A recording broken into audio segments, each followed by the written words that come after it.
I'm Chris Pirillo, and this is the LockerGnome Daily Report, or TLDR for short, your daily dose of geek news, product views, and answers that you can use, like an answer to the question, are we still at 876 patrons? We are. These are great people. And also an answer to the question, Chris, when are you going to build that Lego Geist Busters? Geist? Like Poltergeist? Geist? When am I going to build that Lego Ghostbuster set? I'm glad you asked. I built it last night. Okay, well, I had it built last night. Did not mean to drop it, though. Gosh, don't you just love live videos on YouTube like this one? Okay, I'll be a little more careful with the Ecto 1, and I know you're asking me to probably slow down, and if you're not asking me to slow down and, throwing around this Ecto 1 Lego brick build, the Ghostbuster set from Lego Ideas, don't worry, I recorded a video that will be uploaded to this very YouTube channel probably within the week. Maybe this weekend, depends on when I get time to edit it. So stay tuned for that. I will have a full-on review of that set, which is now assembled, and I'm very, very happy with it, and it was fun to do. So yeah, that's coming down the pike. I will be posting a preview of that to the patrons. Patrons get a sneak peek of that. They'll also get a sneak peek of this week's OMG. They'll also get a sneak peek of this week's TGIF. So we've got some good stuff for you, and plus the bloopers and the outtakes. So if you want to become a patron, you should. Absolutely. We're really close to 900. We're this close. We just need to find 25 more awesome people. I assume they exist out there. Maybe people who just like the things that we're trying to do for everybody else. Can only do it with patrons because advertising just doesn't work so much anymore for people like me and for people like you. Unless, of course, you like ads. I like sponsors. Ads, take them or leave them. In fact, part of the news that I wanted to cover today, this may not be personal news for you, but I've been a Flickr Pro subscriber. Not from the very beginning, but the first Flickr Pro subscription was gifted to me back in 2005 by Eric Rice, I believe. And Flickr was brand new, and he says, no, you got to be a pro user. I'm like, I don't know. And then he gifted it to me. And then from that point on, I had automatically renewed my Flickr Pro subscription. Did anybody catch that Star Wars reference in there? Anybody? I've been upping it every year, and with the Flickr Pro account. Well, I got a notice in my email saying, hey, your Flickr Pro subscription is about to renew again for 2 years. I think it's like $44 for 2 years. It's like, okay, that's reasonable, but I thought, well, wait a minute, what do I get with Flickr Pro? And so I clicked on the link, and I'll put the link for you in the video description. You can take a look too. And really the only difference that I could see, perceivably, between a free account on Flickr now and a pro account is the removal of ads on a pro account. I'm like, I don't care. So I am not going to renew my Flickr Pro subscription for the first time in about 10 years.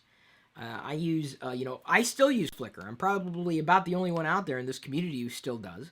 Put all the Instagram photos there. I don't really take a lot of photos. If I do anything, it's usually in the realm of video. And so I think Flickr's lost a lot of its mojo, and I don't know what it's going to take to get it back. But until they have a value that matches my need, I'm just gonna move on. I'll still use Flickr, of course. I'm not shutting down my account. That's crazy. So I understand when you have a value in something, you treasure something enough that you can't imagine your life without it. That's when you know you value something. Can you imagine your life without Flickr Pro? I could. Could you imagine your life without these videos? Some of you might. I question why you're watching the videos if you could live without them. But everyone has a different value prop for the stuff that they long for, that they appreciate, and that they want to support in every way. So I will not be renewing my Flickr Pro subscription. This is, I guess, my question to you. Is anybody else out there actively using Flickr over anything else? I'm not. Really, I've got, let's see here, 80 gigs on Google Drive. I put a lot of my photos there on Google, but I just don't take a lot of photos. And if I do, they're usually, they're okay. But on Instagram, it's fine. I value and treasure those photos. It's just right now, video's everything for me. It's funny. Some people, they don't care about video. They care about photos. I care about video more than I would, archiving photos, which is why the personal vlogs that we do in the other YouTube channel are so valuable to me. So, PlayStation TV It's going to be released in the US. This is an announcement that came from Sony out of E3. A lot of announcements out of E3. Nintendo, it sounds like they've got some interesting things coming down the pike, including a more interactive open world Zelda adventure, which is potentially fantastic. I don't know if that would drive me to get a Wii or a Wii U at this stage in the game. I don't have kids yet. I will not dictate those choices as much as I'm sure my kid and or kids will. But I wonder if Nintendo's going to be around at the point where the kid is going to be playing video games like that. And so we'll see where Nintendo is, 5 years from now. In the interim, back to the Sony announcement. I want to make sure I got Nintendo in there. Back to the Sony thing. They announced PlayStation TV, $99. It's not exactly like an Apple TV. It's priced similarly to an Apple TV, but it'll work kind of like the Apple TV. But of course, it's really more for those who have a PlayStation 4 and they got to plug it in one set and they wanted to access a game or content on another television in their house. That's really what a PlayStation TV may very well be best for, or what it's good for. It's just like I say with the Apple TV. As a standalone, the Apple TV works fairly well. If you got a Netflix subscription, if you have an iTunes account, or if you have an iOS device, to me, the Apple TV is mandatory. You have an iPad, you have even a Mac. If you have any other Apple product, the Apple TV, if you have a TV in your house, a physical TV, is not even optional. It's mandatory because of one feature, AirPlay, and I've talked about that before. So now, if you have a PlayStation 4 in your home or office or whatever, in another set, somewhere on your network, I would say that it's feasible the PlayStation TV, this additional box for $99, could be just as complementary to the PS4 as an Apple TV is complementary to an iOS device. Of course, I've not seen it. I've not used it. It'll ship in the US later this year. I think it's a great idea. Hopefully that'll further entrench PlayStation in terms of a gaming entertainment hub and potentially other entertainment options on top of that, within households, in the US. I'm not buying a PS4 anytime soon. I'm not buying an Xbox One anytime soon. I'm not buying a Wii anytime soon. Just that nothing compelling is being offered in that range. But this is what would give the PS4 a leg up. See, now if you were to ask me it again today, I'd be like, well, see here. So if I buy a PlayStation 4, I can put it in one place and then play the games or beam media on other TVs. That's compelling. Microsoft doesn't really have that or anything like that, and so that would probably, I tell you, if it was down to choosing between the Xbox One and the PlayStation 4, I would say that would be very, very helpful in pushing me more the PlayStation route. I mean, again, I realize that, there are certain franchises that only exist on one platform. Duh. You can only get Zelda on a Nintendo system. You can only get Halo on a Microsoft system. Fine. Some people, will be swayed by games. But, from a general entertainment perspective, I think this is a smarter way of attacking the home. I mean, attacking it sounds so bad, but it puts Sony in a closer camp to the way Apple's approaching it somewhat. Apple doesn't have a dedicated console, like a gaming console. It has the Apple TV, which, like I said, is more of an accessory for its other products. So I think the PlayStation TV could work well, theoretically. Not available yet. Very much looking forward to it. It sounds confusing. So says Sonic Hedgehog 21. Well, I don't know how confusing it sounds. It sounds pretty straightforward to me. The idea, in case I didn't clarify, or if you haven't been looking at the information that's come out online, is that you've got a PS4 in one part of your house, you've got another TV in another part of your house, and you want to get some of the content or the games on that second TV without buying a second PlayStation 4. What are your options, right? So instead of spending another $400 on something when you just need $99 worth of what could be done on that second system, you're saving money and you're getting features added to that second TV. And then, of course, like I said, it brings you closer or further within or entrenching yourself in Sony's ecosystem, which I wouldn't say is a bad thing.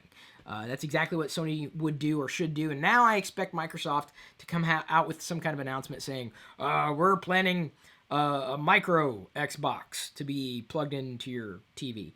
This is like a new frontier, right? Google's got Chromecast. Works fairly well. It's fairly affordable. Roku doesn't exactly work the same way, for better or for worse. Apple TV, like I said, has some features, but not all features.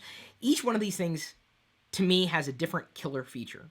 which makes it great for competition, but also frustrating when you only have so many HDMI ports on any given TV. Now, let's see here. I guess I can go into this product view. I was grocery shopping, needed to get cream for my coffee, and saw this on the shelf: maple bacon potato chips. So, I'm usually not a fan of... I'm sorry, I didn't mean to make everybody yawn. I'm not bored. I'm just a little tired. Didn't mean to yawn there. I'm generally not a fan of bacon-flavored anything. But it doesn't say this is bacon-flavored anything. Allegedly, these are natural ingredients. So, I'm going to try something on TLDR, live on YouTube, a live tasting of maple bacon potato chips. I'm doing this for all you geeks and nerds out there who love snacking.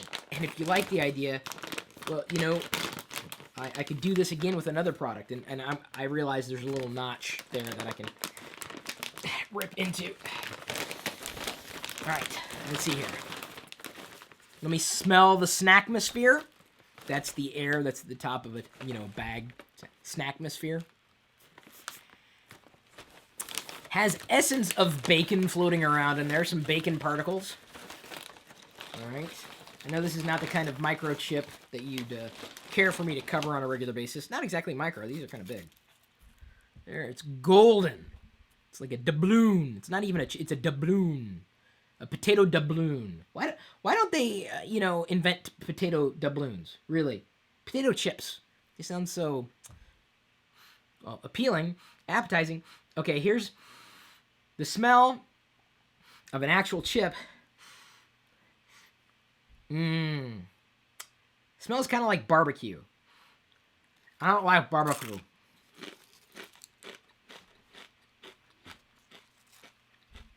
Sweet. I'm definitely getting the maple. Bacon, not so much. Trying it again with the second chip.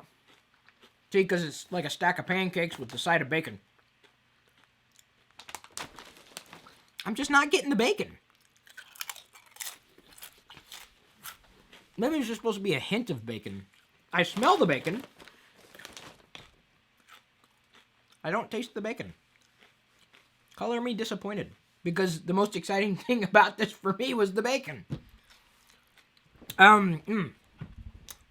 If you always wanted to have... No, actually, if you enjoy the flavor... Now I'm getting it. I'm getting it. If you enjoy the flavor of sweet and savory, you enjoy the flavor of pancakes with bacon, that's pretty close. Now I'm getting it. The bacon's not, it's not bacon, wham, hitting you over the head bacon. It's not bacon flavor. It's the essence of bacon. Yeah, it's like breakfast in a potato chip. Yeah, I'm getting it. Okay. Not bad. Not bad. I'd probably eat more of them and may continue to eat them throughout the broadcast. I know everyone now is going to rush and go get something to eat. If you do eat anything or drink anything while you're watching any one of the videos that we might do for you, just take a picture of you watching the videos, however you're watching, and then whatever food you're eating, or whatever beverage you're drinking. Because if you tweet it and you tag me in it or LockerGnome, I'll usually retweet it. And so I love doing that. I love that kind of interplay. It's nice to know, because you guys get to see me on your side of the screen, but I never really get to see you on your side of the screen. Now, speaking of Twitter, okay, this should say it all. I'm going back for more. If you've always wanted to create a tweet storm, that would be like, imagine you wrote a gigantic paragraph, which I realize you probably have never done in your life. Gigantic paragraph, and you wanted to tweet it. Well, you'd have to break it up to sentences, 140 characters, continued, continued, continued. Well, there's a tool that you can use to break up a long paragraph into a tweet storm. It's at little.porkchop.io. It's all about food today. You don't eat that. You don't eat a tweet storm, though. Now, speaking of food, if you have any other unique, cool, awesome food stuffs or drink stuffs that you'd like me to try live on YouTube here within TLDR as a product view, let me know. I'd be happy to possibly accommodate. let me roll through the list of patrons to give credit right here. And by the way, I'm working on more $25 values for patrons and above. Just so you know, always adding value, always adding value. Via Kurt Grosser on Twitter, probably my favorite announcement from E3. I realize is completely different probably from your favorite announcement to this point, if you haven't been underwhelmed. Grim Fandango. Now, this is probably another thing that would push me to the PS4. Sony's got my attention, so there's to lose. Grim Fandango is being remastered for the PS4 and the PS Vita. Grim Fandango is coming back. That is so awesome. Grim Fandango will go down in history as one of my favorite video games of all time. Loved that game. The visuals were compelling. The story was compelling. The characters were compelling. Gameplay was good. I think probably one of my favorite parts of the game, though, was the soundtrack. I purchased a Grim Fandango game that came with a CD soundtrack. Loved the Grim Fandango soundtrack. If you were to ask me, one of my favorite games of all time, Grim Fandango. Manny Calavera. Oh, he's getting remastered. Biggest announcement from E3 for me. I'm spitting potato chips all over my Ecto 1. That's not good. You don't want to spit potato chips on your Ecto 1. Now, you can listen to Audible books on the Amazon Kindle iOS app. If you have purchased the Kindle book and then the equivalent Audible book, you can now listen to that Audible, audio book in the Kindle app on iOS, which is a pretty big deal if you listen to audiobooks and have them in the Kindle copy. I didn't apparently have a lot of the crossover, which is good because, I usually want to listen to a book or I want to read the book or I want to research or have that book available for research at some point in the future, in which case I probably wouldn't go with an audiobook, but I'd go with text that I could search through. If you've not yet started with audiobook values, of course, audible.com/LockerGnome is where you can get one free audiobook download. Don't say I never gave you anything. Hey, it's free. What do you want? It's free. It's not free. It's free. Try it. Audible.com/LockerGnome, especially if you're a fan of Amazon or you purchased through Amazon or you always wanted to get an audiobook, but you didn't want to take the risk with your wallet. Cisco says that video will make up 84% of all U.S. internet traffic by 2018, up from a current 78%, and I keep spitting potato chip particles all over. So, what you're watching right now is a part of the future. You're probably watching this video because there's nothing else that's very interesting on traditional TV that speaks to you, that is as interactive as this video might be. Let me go ahead and kick in the screensaver, which is slightly more interesting than reminding you that you become a...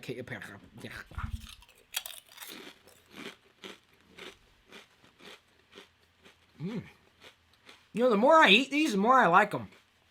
I wonder if they laced them with crack. Probably not. No, ingredients list doesn't list that. So, video's not going away anytime soon. Now, what's interesting is that Netflix is known to basically be not everything in the realm of video, but there are a lot of people who have Netflix and use Netflix for online streaming. YouTube, pretty close to. In fact, a lot of teens, youth, 12 to 18, listen to their music on YouTube. And it isn't necessarily from the big artists. It may be from an independent artist. I wish I had a musical bone in my body. I wish, because I know those would make fun videos. And I kind of sing sometimes in the vlog, but it's never to be taken seriously. Not like some people who have performed in the past, like amazing stuff. YouTube is a great discovery vehicle. But in conjunction with a video, that's where YouTube could be powerful. And it had been suggested over the years that YouTube would be creating its own music service. And I think that goes without saying that it eventually might happen, but the music industry may have shifted by then. So also pretty interesting that came upon my radar over the past day. And this is a whole article entitled, How One Generation Was Able to Kill the Music Industry. This is, fantastic, phenomenal.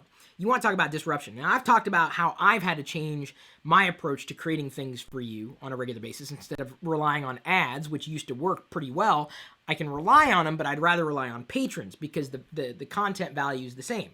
You may value that content at the same level, but unless I've got a way to be able to do it, I can't do it, right? Because, hey, everyone's got to pay the bills.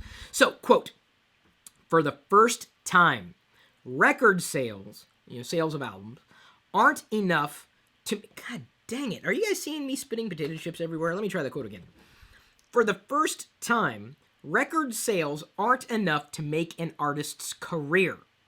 And they certainly aren't enough to ensure success. The music industry, the old music industry, clung desperately to sales to survive, but that model is long gone.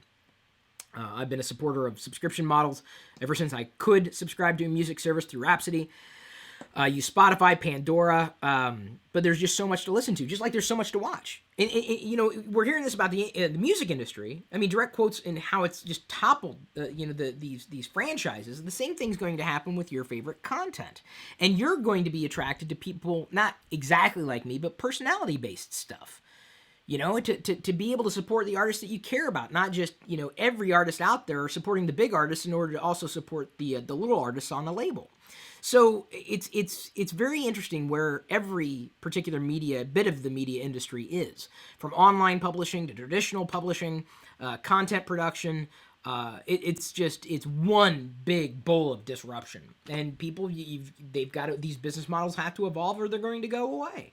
It's just the way it is. So if you read, honestly, I mean, there's a lot of stuff to read today.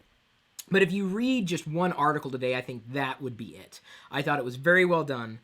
They explained kind of what's going on and what some entities are trying to do to evolve with this flood of valuable stuff online.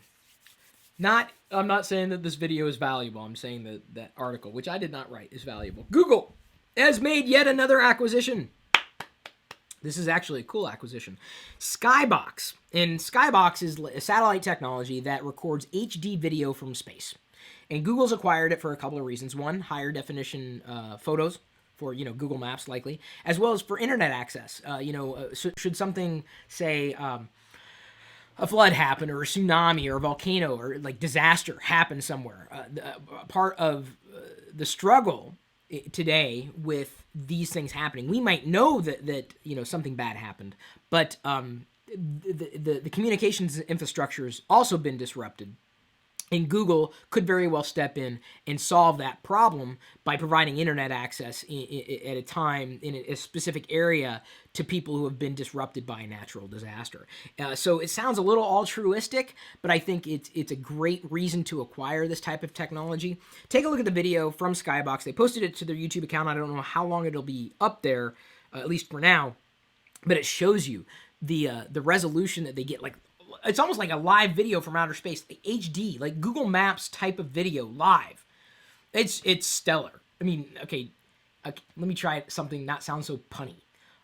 It looks phenomenal. So it looks to be a really solid acquisition by Google. I would expect all the products that would take advantage of live mapping and satellite service within Google's realm to improve because of that. Another bit of news from the Star Trek future, which is more fiction than it is, or I'm sorry, Star Trek's more non-fiction than it is fiction, because it could happen. Yeah, not exactly the way it, you know, is suggested. It will happen in the Star Trek galaxy or world or parallel universe, whatever. So back to the bit of news. Star Trek author and producer has announced that CBS is in talks with Netflix. This is from an author and a producer for Star Trek. CBS is in talks with Netflix to produce a new Star Trek series that would air on the streaming service. That's awesome. The last Star Trek series that ran was Enterprise, and I like Scott Bakula, and I watched a couple episodes, but I just couldn't get into it. I tried. I just couldn't get into it. The last, I enjoyed Voyager. I probably enjoyed Deep Space Nine more than Voyager. Liked The Next Generation as well, the newer Star Trek television series. So I imagine that the Star Trek universe is ripe for a reboot, or at least a new show, a new program, and it could work out very well, at least in Netflix's benefit. And see, what's so amazing to me is, you know, for years, in order to get HBO, you had to go directly to a cable service or a television service provider. Well, you still kind of have to do that.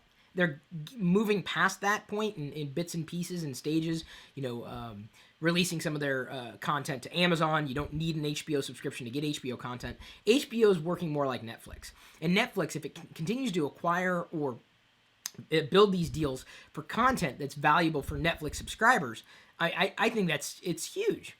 because you'd pay for a subscription to get the kind of stuff that you want.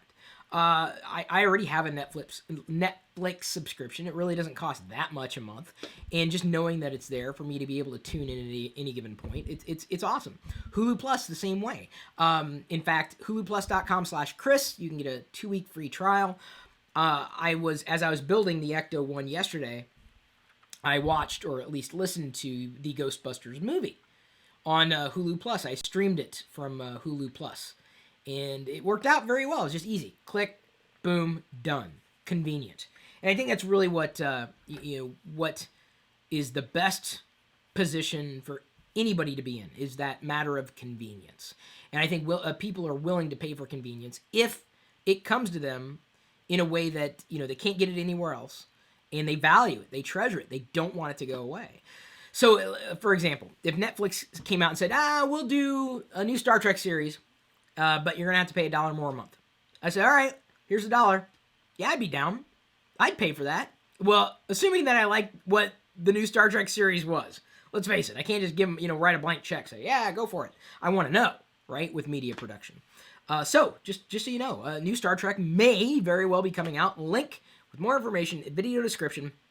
Like I said, I wouldn't call this a rumor, because it was a Star Trek author and producer who was saying this directly at an event. I believe it was the Phoenix Comic-Con. So, I guess today's TLDR was all about media disruption. And these things that are changing around us every day, it may seem like they're small changes, but those changes really do add up over time.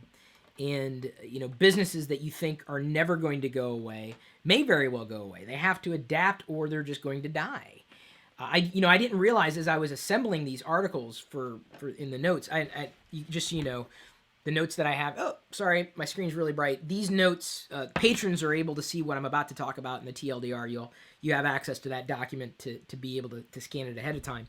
I didn't realize that what I was stacking was all about media disruption. I don't know what I'm going to title this TLDR yet, but it's certainly a very exciting time to be where we are.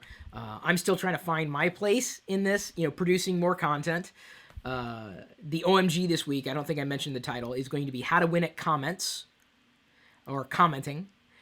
In OMG, what we're trying to do is approach a topic that's practical, but do it in a sarcastic way. So the tips we give are more like things that you shouldn't do when it comes to commenting, but people inevitably do. So that's the OMG theme. This week's TGIF is How to Get Started with Star Wars. Very excited about that for a few different reasons, but that one turned out very, very well. I was very happy with the way John had edited it. And John is a patron. He does Front Page Tech, his own YouTube channel, and he's the type of person that I would want to have around me as I build this LockerGnome team, and can really only do it through direct support of patrons. And, sponsors as they come in, and everybody continues to support the sponsors, in knowing that I'm trying to bring value and attention to an otherwise boring day. I don't know, maybe you had other exciting things that you were doing. If you guys ever stumble across an article that you find interesting, feel free to share it. Drop me a line, chris@pirillo.com. The only other article that I came upon my radar this afternoon was that scientists have reported finding a reliable way to teleport data. Not exactly media disruption. I don't know if you'd call it disruption. Now, they're not talking about teleportation of a physical object to another physical object. So it's not like that. It's not like Star Trek transportation systems or teleportation systems. They were able to transfer information or data from one point, just a meter or so away to another point. And now they're going to test it about a kilometer away, one point to another, teleportation of data. Not quite the same as what we've seen with teleportation experiences in the past, which have been relatively unstable, because we're talking about quantum mechanics, quantum physics, quantum particles, or qubits, quantum bits, qubits. That's what I'm trying to. In my mind, I'm scrolling through the article as I read it. Fascinating, though, because they've been able to duplicate this teleportation sequence 100% of the time, versus earlier efforts, which may have been 1 out of 1 million or 100 million, it would actually resonate or make a hit. So teleportation's coming. maybe we are closer to a Star Trek world than we thought, at least with Data. So, and I don't mean Brent Spiner. Data, get it? Data, Star. You know, sadly, I don't think that article even made that reference. Damn, now I'm disappointed. That's really kind of disappointing now. Okay, hopefully you were not disappointed. Thanks again for remembering to like, share, comment, subscribe, become a patron. Watch even more of our videos right now. In about a half hour or so, I'm going to live stream another video answering a patron question asked by Mike Dansik. Not sure how to say your last name, Mike, but I appreciate your support. He's asking what I would do as a CEO. Likely of a major corporation like Apple, Google, Microsoft. And so I'm going to give my answer of what I would do as a CEO of Apple, Microsoft, Google, and Amazon. I will give you my response in that video, in this YouTube channel that is a patron exclusive. Always trying to do more for you. Thank you for helping me be a better me for you and everybody else out there. At this point, I'm going to leave you to your own devices. We'll see you later.